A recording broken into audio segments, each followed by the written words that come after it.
dam tang a hop ta ne sarti nang phan nang thek long pri pri nam pu a seng do ver lang chu ke dam tang a hop ta ne sarti nang phan nang thek long pri pri nam pu a seng do ver lang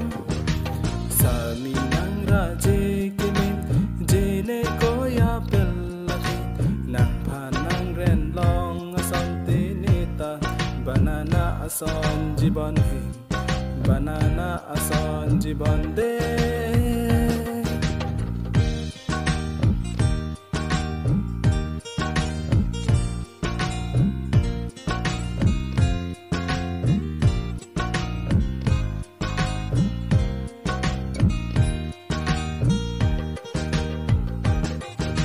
chu ke dam tang aroyalam ki jui ne penang ne ting ne un e nang phan na seng do ver lang chu ke dam tang aroyalam ki jui ne penang ne ting ne un e nang phan na seng do ver lang sa mi nang ra je ke min je ne ko ya pel la